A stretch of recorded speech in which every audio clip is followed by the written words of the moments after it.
First story is titled, Am I the a-hole for not splitting my inheritance with my step-family? Female 21.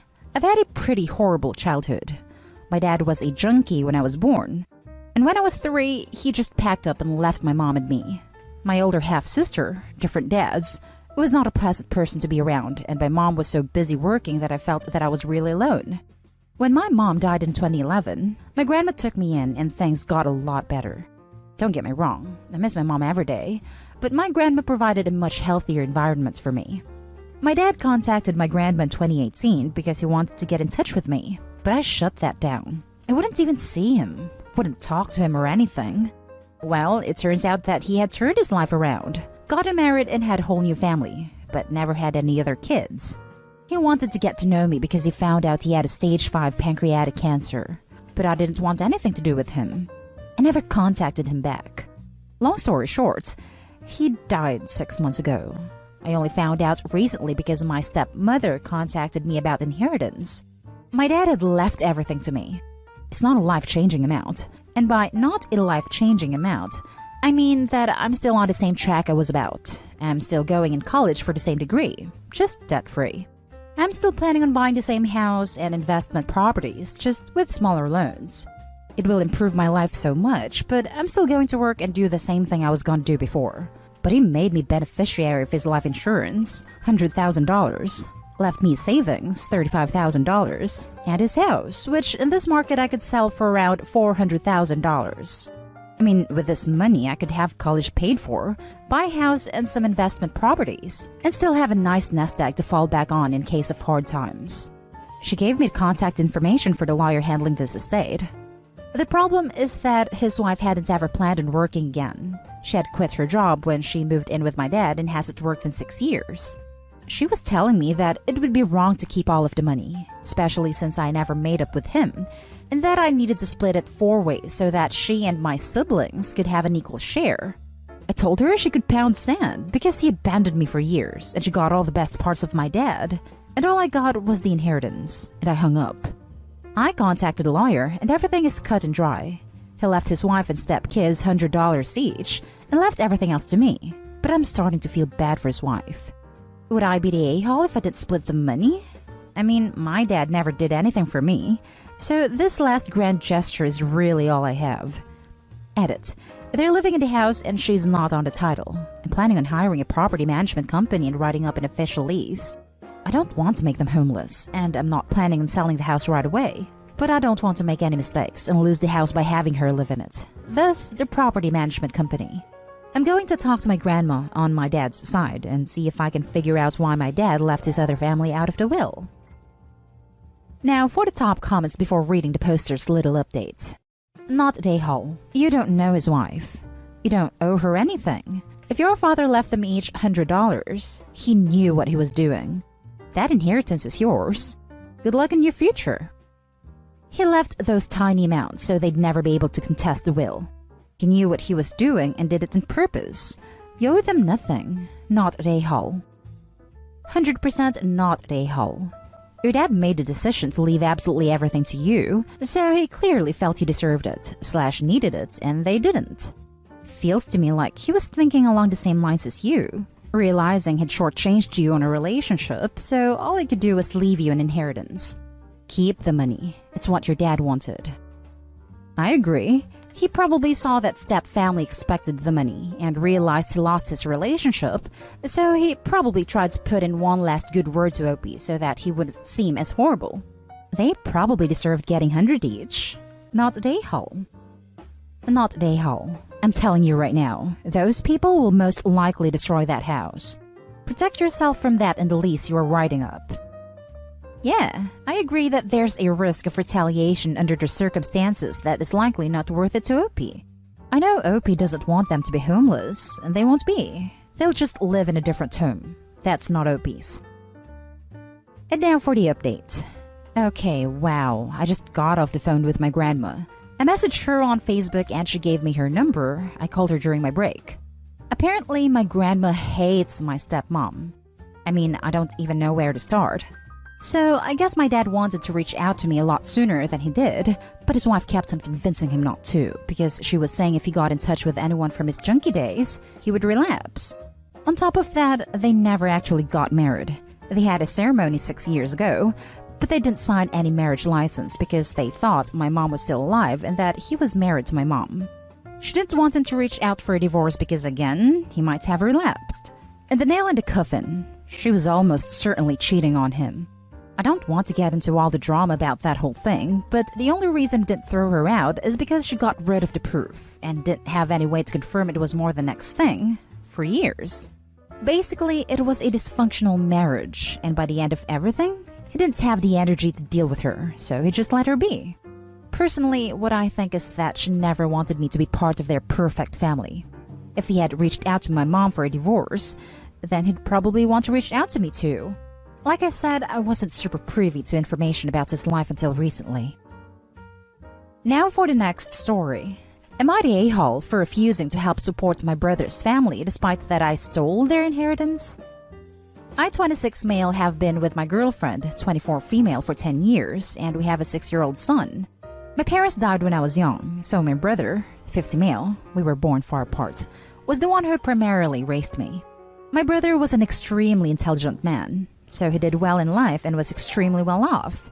Not a billionaire or anything like that, but still wealthy. A few months ago, my brother passed away. He had an ex-girlfriend, 40 female, they broke up a few years ago, and 3 children, 21 female, 20 female, and a 19 female. I don't know why exactly, but he always disdained his immediate family, not counting me obviously, and before he died, disinherited his 3 children from his will. My brother also had a girlfriend, 25 female, and she was pregnant when he passed away. His unborn child didn't get anything since he wasn't born at the time of his death. Yesterday, my brother's girlfriend, the young one, contacted me asking if I could help support her and her newborn son with some of the inheritance. I thought about it for a few minutes, but ended up telling her no. She accused me of being selfish and went off about how I stole her children and my brother's daughter's money until I hung up. I can see where she's coming from, but I generally don't understand how she and her child are my responsibility. Am I the a-hole? Your brother sounds like he was a major douche. His first 3 kids are grown. However, his new baby on the way is going to have a much harder than necessary life due to your brother's choices. No a-holes here if you want to hold on to that inheritance. However, that baby is the biggest victim in all of this. Not to mention, the brother's oldest child, 21, was born when he was 29, and his wife was 19, and his new girlfriend was 25 years younger than him. You're the a-hole. While legally you may not have to do anything for this infant child of your brother and his extremely young girlfriend, morally it would be right to share the money with his minor children. Your brother also sounds like an a-hole, but is dead, so I guess he can be granted his status posthumously. You're the a-hole. She's still pregnant. He probably didn't even have any time to change his will yet. Here's what's going to happen next if the girlfriend is smart. She's going to hire a lawyer who will sue the estate. See, wills are funny. You can explicitly exclude someone, but if there is a reasonable grounds to assume someone was mistakenly not included, like an unborn child for example, then the court has the power to modify the will. That kiddo's gonna get half of their father's estate, and you're a terrible person for wanting to leave the mother of your brother's unborn child destitute. The next story is titled, Am I the a-hole for not funding my sick brother's medical treatment? I know the title sounds bad, but hear me out. I, 27 female, have never been particularly close to my family. My parents, 62 female and 63 male, had always been partial towards my brother Nathan while growing up because he was their sole true heir, and I was like this unlucky pig they got off a claw machine they'd played for a second son. I come from a staunch Christian family that strictly believed in set gender roles while growing up, so much so that I'd be getting knitting needles for Christmas when I was 7, while Natty got 3 to 5 expensive toys that he'd asked for that year. I hated going to church groups and Sunday schools and eventually turned out to be an atheist, much to the chagrin of my parents. I funded my own college and further studies with a loan I'm still repaying to this day, while they had separate college funds for their blue-eyed boy. My father never approved of my career choices because a homely woman is a graceful woman, and he always thought I was silly to pursue a career in science. I'm a physicist, because women aren't good at numbers. I'm terrified of failing at anything in life because I know that'll reinstate their faith in my stupidity. I went no contact with their lot 2 years back when they tried to pressure me to marry a random man from our hometown because apparently he could recommend my brother, 31 male, to a job position he was vying for while trying to package it as, "Okay, lassie, you had your little fun and games, now it's time to settle down and be a responsible adult." Then on, I've talked to my mom over the phone a couple of times during the holidays, but that was about it. Last month, my mother rang to tell me that my brother has been diagnosed with leukemia and they need me to fund his medical care. I had started saving up for a house, and she told me she knows about my little nest egg, but I do not need it because some man will provide for me eventually. I flat out refused and told her they could get themselves a loan if they're so hard in cash. But this tiny lump sum has taken me almost 4 years to gather, and I can't jeopardize my future for this. Since then, I'm getting calls and texts from most of my extended family telling me how much of a selfish a-hole I am, how it's my duty to my brother and my family to stand beside them. My father yelled at me over the phone, calling me an ungrateful little witch who abandoned them at the mere sight of greener shores. I'm having second thoughts as to if I really am quite a gigantic prick for not footing my brother's medical bills since I have the money for it. Am I the a-hole? Edit. I know I haven't mentioned as much about my brother here as I should have, and I apologize for that. As I mentioned in my comments, he was a bully growing up, aided by the disinterest from my parents who always chose to look the other way, but as an adult, he actually made an effort to mend his relationship with me. We don't speak a lot, but I do talk to my brother way more than I do to my parents. I'm quite apprehensive of the kind of medical assistance he's going to get in these times, and I'm prepared to help out whichever way I can bearing the money. I, as a person, am excessively insecure and paranoid about my future money situations, and I don't think I can put that up for a toss for anything at all. Certain points to clear this off further. 1. My mother knows about my savings from my brother, who knows how much I craved having a place of my own, and because I've quite often discussed how excited I am when I eventually will.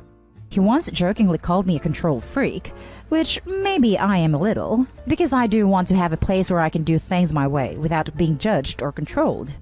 2. My brother has been out of his job for close to 3 years now. I'm from the UK, so we do have NHS, but I'm not sure if it covers aftercare. My parents didn't provide a breakup for the money they need. They automatically assumed all of the family would chip in with whatever hard cash they could spare. And that includes my life savings, because of course, how can anyone prioritize a tiny loft over her brother's life? 3. I do think my brother expects complete submission of my assets to his healthcare because he hasn't spoken to me since my mother's phone call. He had admitted previously that he'd treated me badly growing up, but I don't think he considers himself treated better than he deserved by my parents, just that I was mistreated. At this point, misogyny is so deeply ingrained in him, especially since he's always gotten to be on the fatter side of it.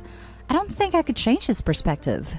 My parents mingle in a circle of people with similar outlooks, and they've never tried to hide in public their strict Christian upbringing of their children, where girls are taught to be docile and unquestioning. Now for the top comments. If they're so Christian, then they can all empty their life savings to help him instead of asking you. Who knows? Maybe all he needs is someone to pray the leukemia away. Thoughts and prayers. Not a-hole. Your family sounds like someone has created a misogynist cartoon show. Women aren't good at numbers. I was half expecting a joke about the physics of sandwiches.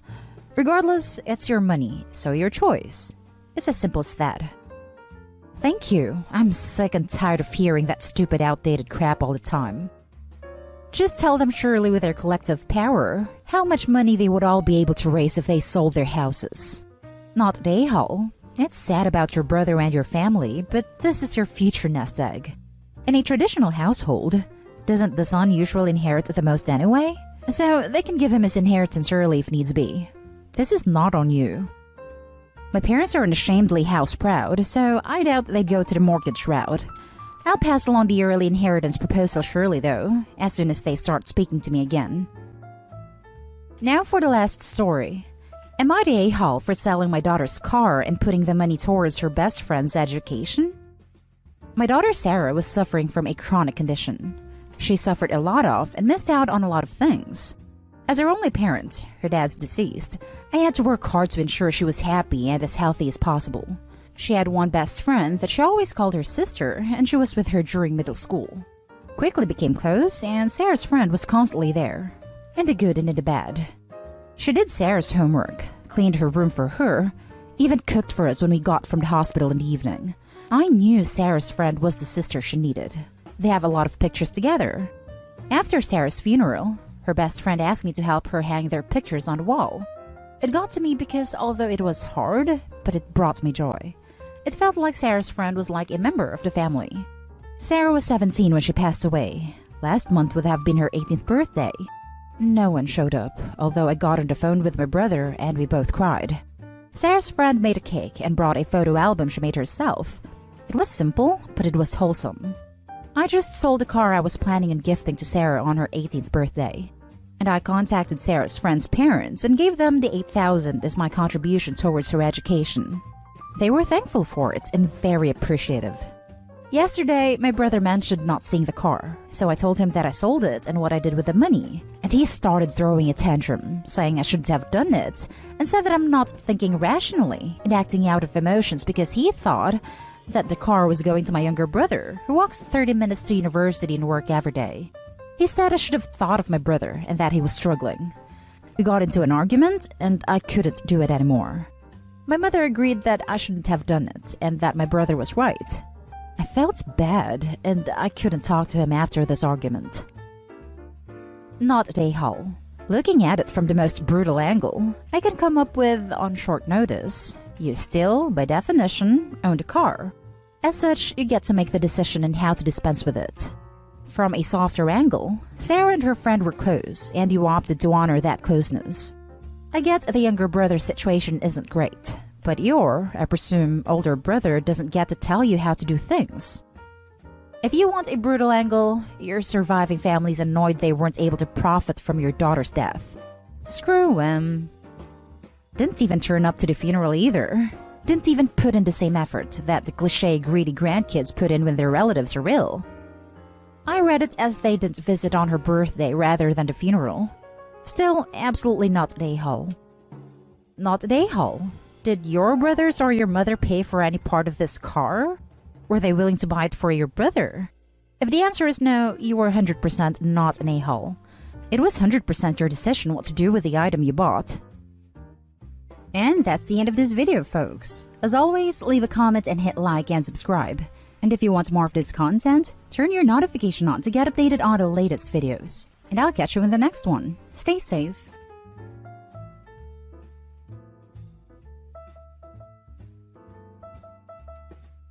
Am I the A-Hall for kicking my husband's sister out for leaving a fake pregnancy test in my bedroom? My 33 husband, Adam 36, came back from his month-long trip days ago.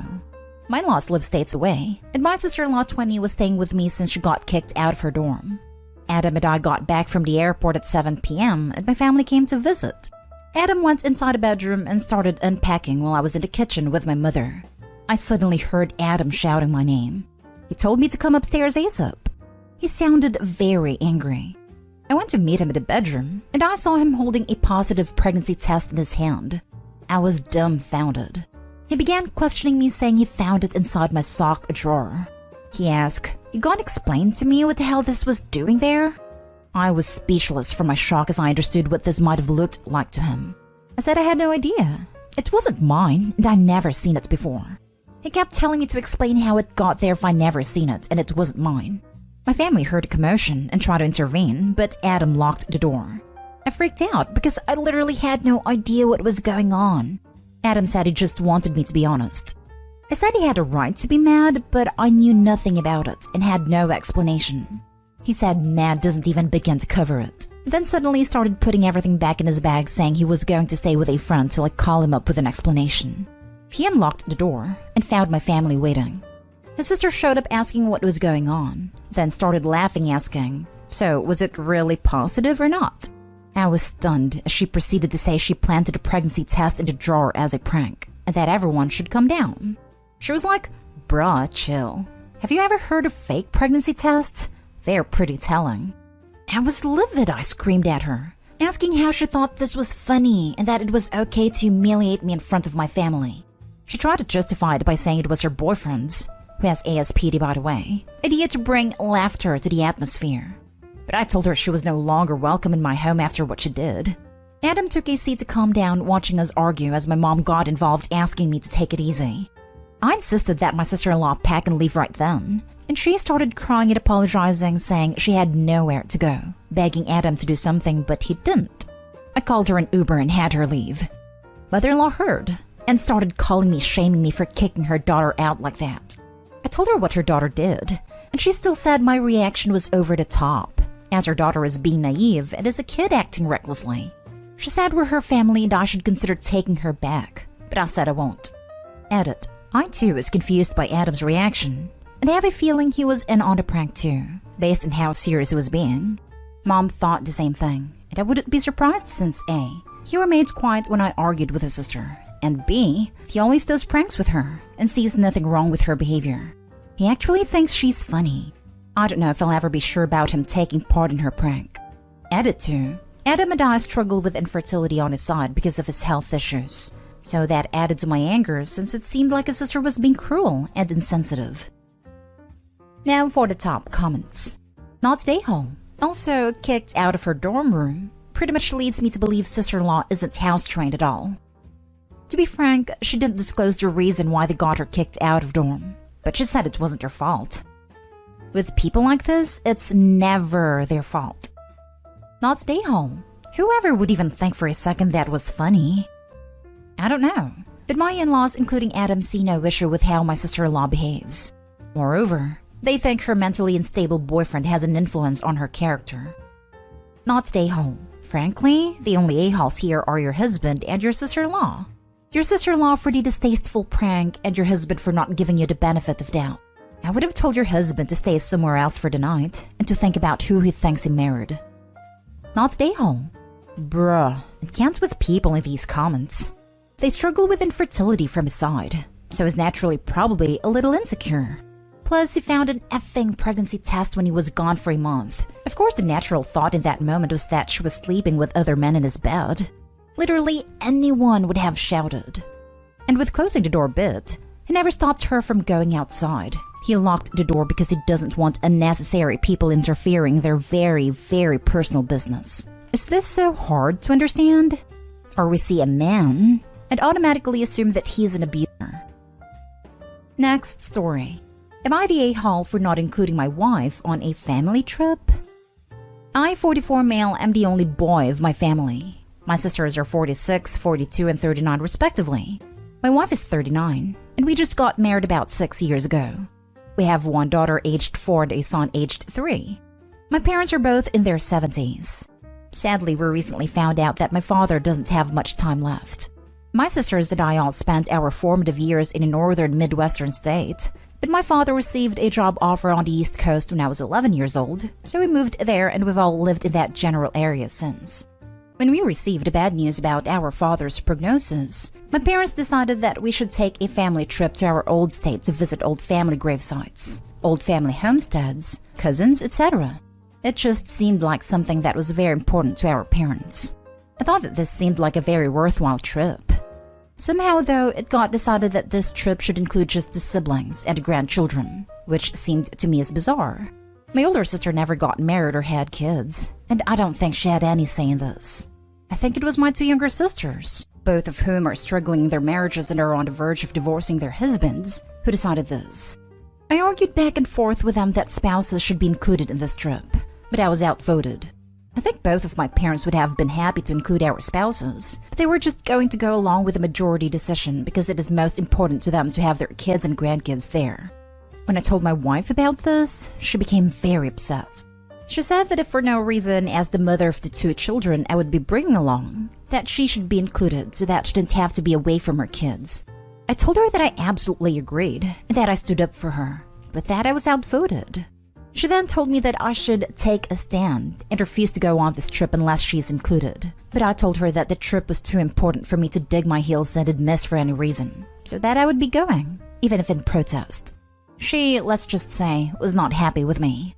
I understand my wife is upset, but I don't think it's fair for her to force me to make this choice. Am I the a-hole? Just got married 6 years ago. 6 years is more than just. I wonder if it's because it feels like they got married a little later in life. Like if they're 39 at 44, people could think they've been married 15 years and wanted to clarify. It's still weird phrasing, but that's what I jumped to. I'm from a small town, and most people there get married in their early 20s, which may be why I jumped to that.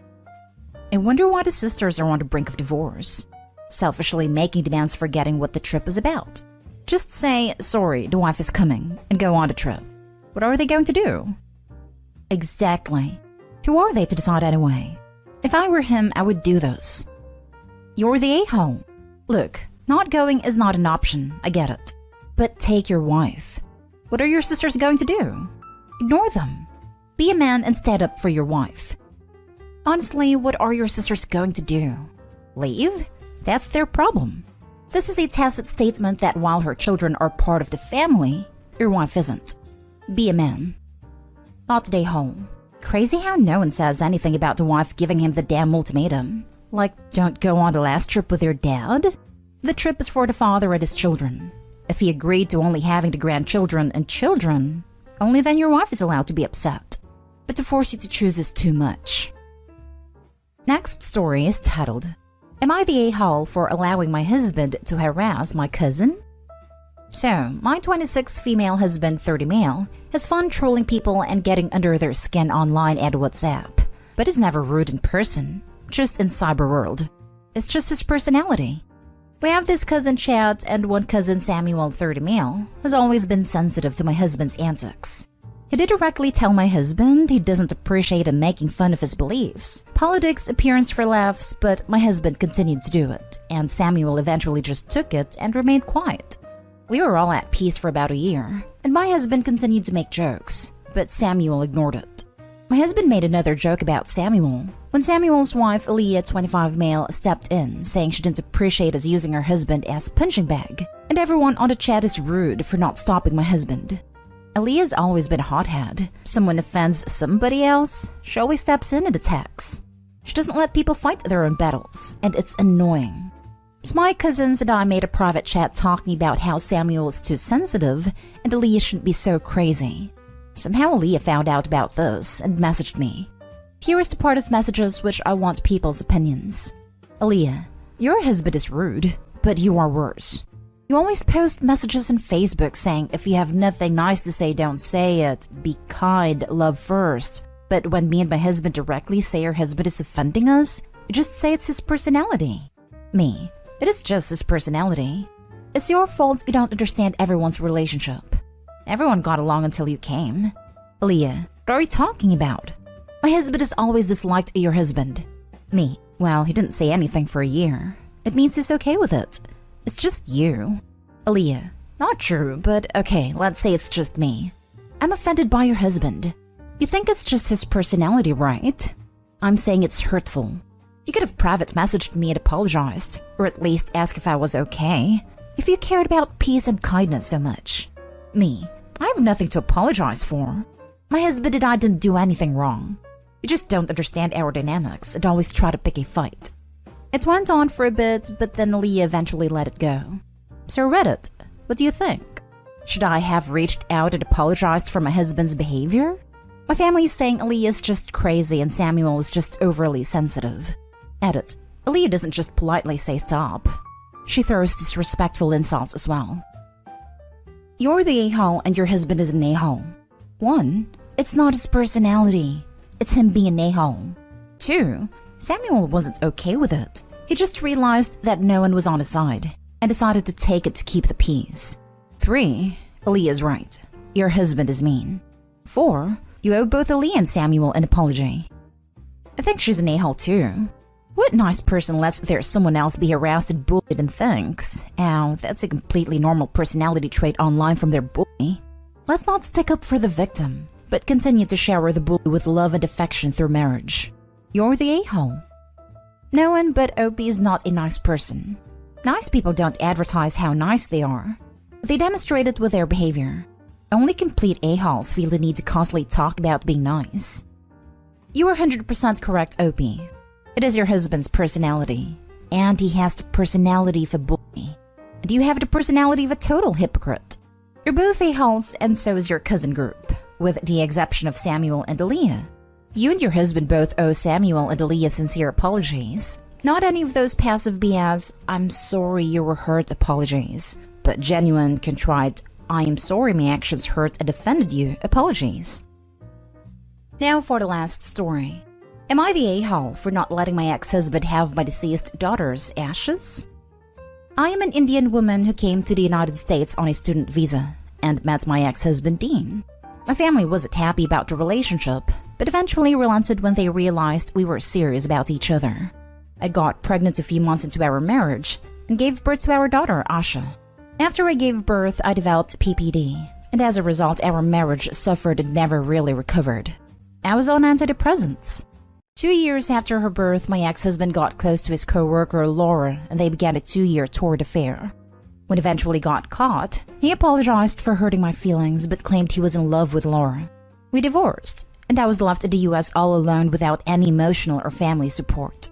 The divorce happened in 2017, and we shared 50-50 custody of Asha.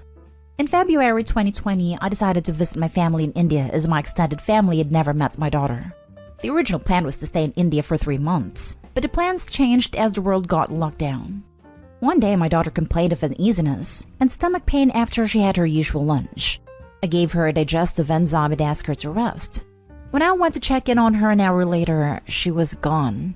I still don't know what happened that day, but after that moment, everything was a blur. My sister informed my ex-husband, but because borders were shut, he couldn't come to India for the rituals. I cremated my girl according to Hindu rituals and later immersed her ashes in the Ganges as per our customs. I have refused to take any calls from ex in the past 1 year as I am still dealing with grief. My ex has reached out to me and wants my address to get some of her ashes.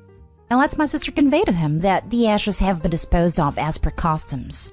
He is now furious and wants me to come back to the United States and give him some of her toys. I've planned on never going back. He already has some of her clothes and toys, and I refuse to directly talk to him. That part of my life is over and done. Am I the a-hole? To answer a few questions. 1. We were told she suffered a cardiac arrest. She was already dead when she was brought to the nearest hospital.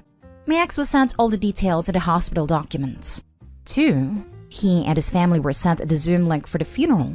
3. He already has half of her belongings. 4. I didn't keep her ashes. It was disposed of the day after the cremation in the Ganges as per Hindu religious beliefs.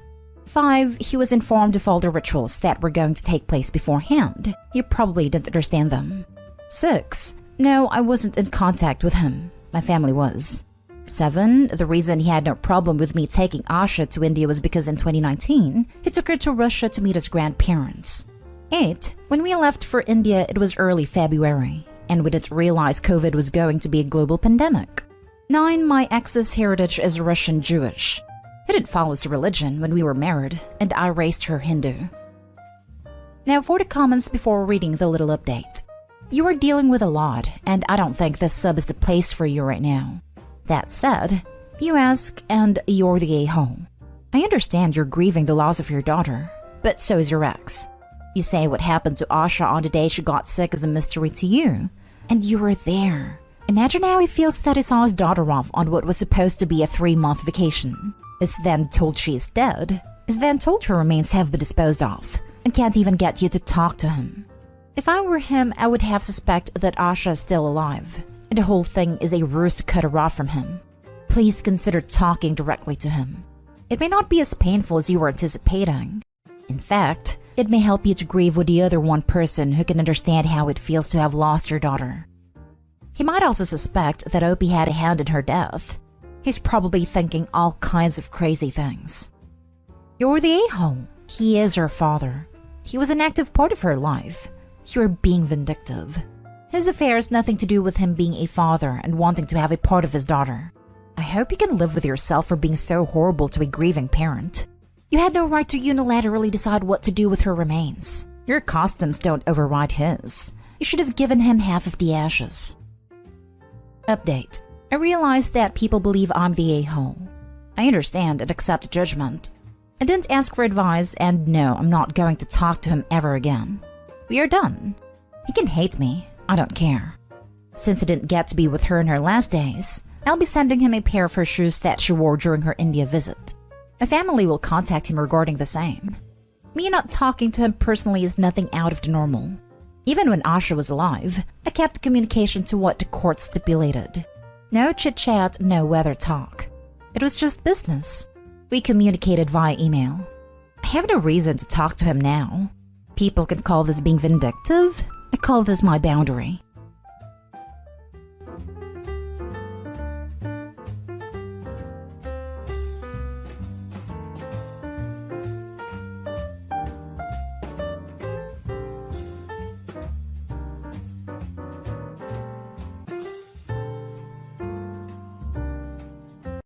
Am I the a-hole for canceling my wedding because my family and my in-laws wouldn't shut up about it? I'm being called a bridezilla left and right about this, and my fiancé is called a simp for apparently doing as I say, despite that being a mutual decision. My family and my fiancé's family have tried to have a say at our wedding in every aspect possible. How many guests we will invite, who we will invite, what kind of suit my fiancé will wear, what kind of wedding dress I'll wear, what kind of venue we will book, what kind of food we will have, what kind of music we will play, what song we will have our first dance to. Everything we've planned our families always judge, and aren't pleased and always have something negative to say. Planning our wedding has been more stressful and less fun for that reason. I feel like I can't have the wedding I want to have because they'll find a way to ruin it. At this point, I don't enjoy any of it, and neither does my fiancé. We try to make our boundaries clear with our family several times, and they'd get mad and somehow got worse whenever we tried to set boundaries. So, my fiancé and I both decided we will not have our wedding, and we will just go to the courthouse with our two best friends as witnesses. And that's it. No parties, no venues, no receptions. Just us, with our dream dress/suit and our two best friends. And after that, we'll book a restaurant to have some dinner with our 10 closest friends. That's all. Our families are continuing with the guilt tripping. Even my sisters, who used to remain neutral and even supported me sometimes, are now saying I'm taking it too far. But I'm manipulating my fiancé about this too. They keep insulting us and telling us to change our decision. We demanded an apology from their behavior and that we might have our wedding. But they refused to see why they should apologize. We said we stand firm. Are we the a-holes? Edit. Many people are asking who's paying. Our parents are helping us a lot financially, but we are also paying. Our parents use the financial support as a way to control our decisions. We wouldn't stand for that. They shouldn't offer to pay if they couldn't respect that the final decisions would be our own. For example, my in-laws refused to pay for the dress I picked because it was beige and not white. Our parents demanded we uninvite friends of ours to make room for relatives and friends of their own, and many other things. Now for the top comments. Not a-hole. We had our dream elopement. It was fantastic. Best decision ever. Dressed up how we wanted, had a photographer. It was great. The best wedding is having total control. Hate when families hold their contribution over your head. Either help or don't help, but do not dictate if you are going to help. Not stay home. Simple as, if they continue, maybe actually have your dream wedding, both of yours, and don't invite anyone who wants to take that away from you.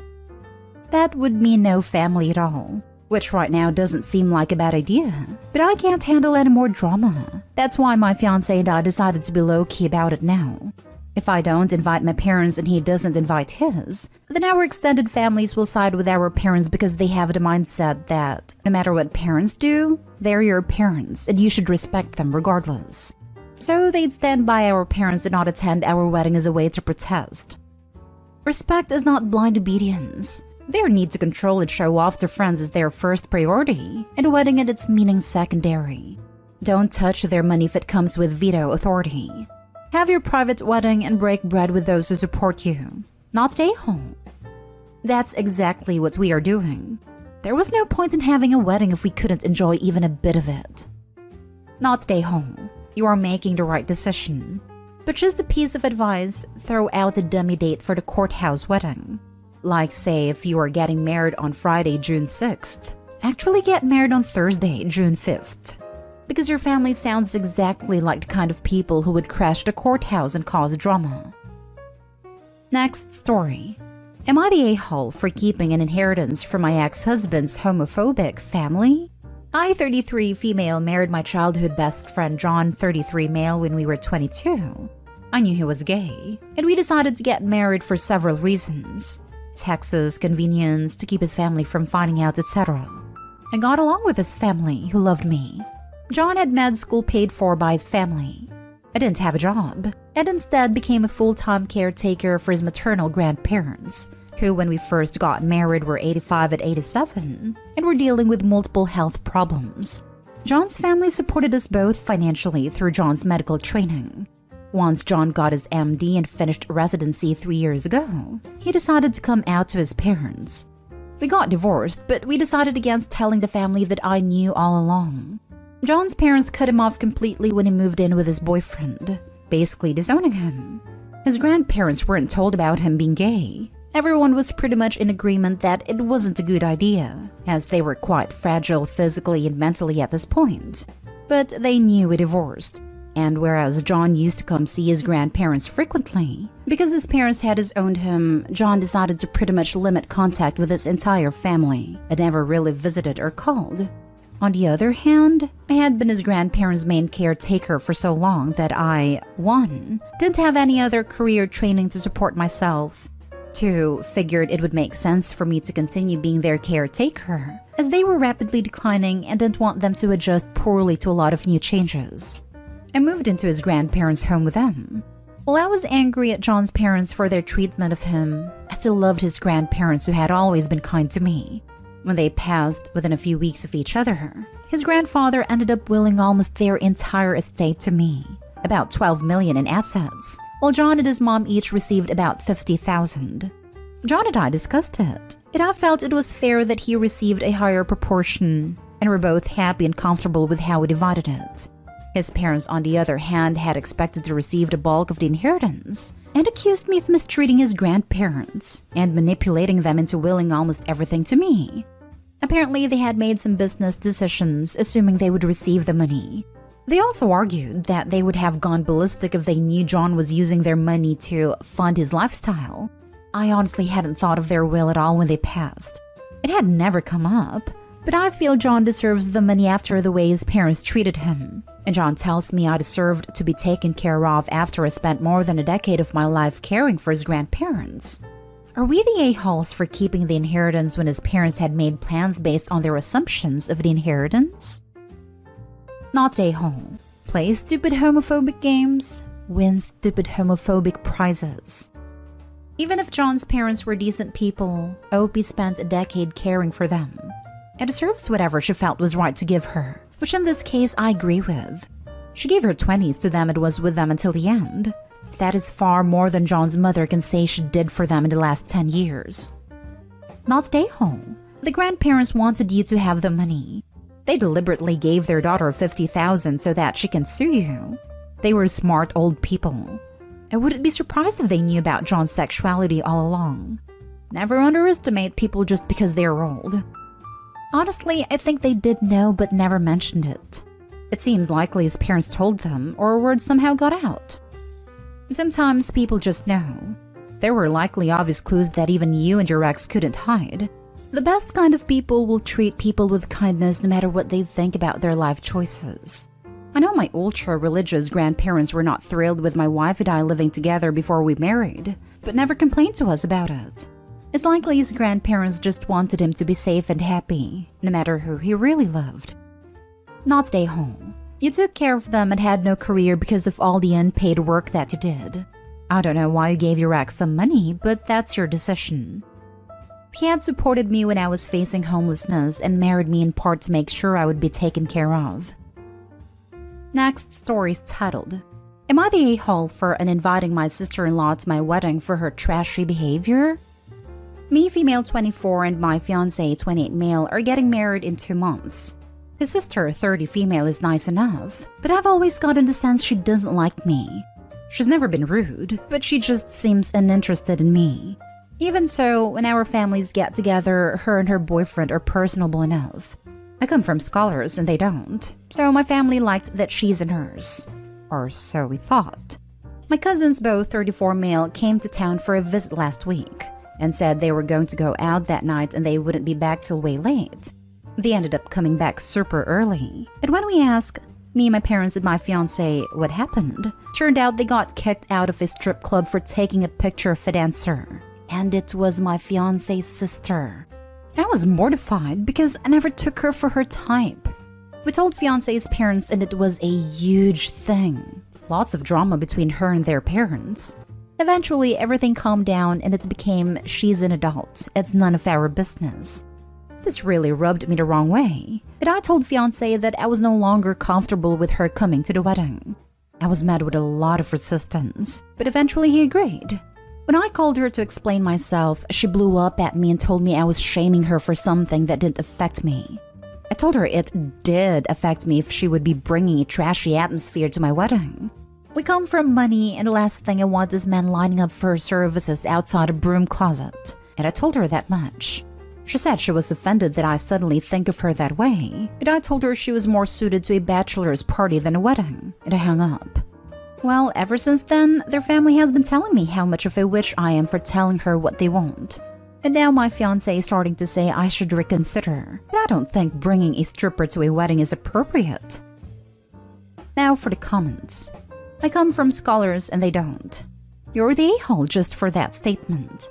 Are you going to ban your trashy cousins who went to the strip club as well? They'd probably be the first in line for her services should she decide to offer. What the heck does I come from scholars even mean?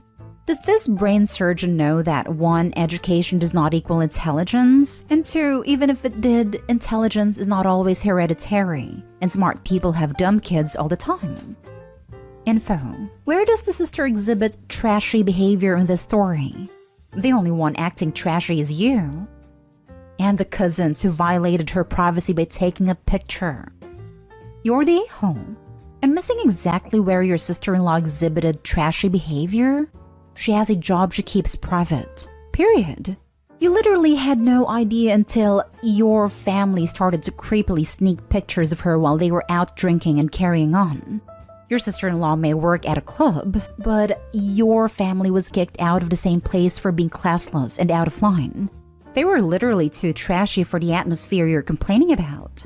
Then you decided to dip yourself further into the dumpster fire of trash that is your family by blasting an adult's business to her parents as if she's a little kid caught skipping school. Was the tattletale nonsense necessary about something that's clearly zip all of your business? And again, while your sister-in-law is busily doing nothing offensive, you're worried your family and friends are so completely trashy themselves that they'll be lining up at a wedding no less. For services no one has even offered, like a pack of crazed animals. What kind of people are you related to that this is going to be a problem? I don't know what kind of scholars you've got hanging around, but I have literally never, ever had to worry my family or friends are going to sexually assault other people en masse. You're the a-hole. Now for the last story. Am I the a-hole for letting my daughter wear a tiara at my cousin's wedding? My 32 female daughter Chloe, 4 female, has a fascination with princesses.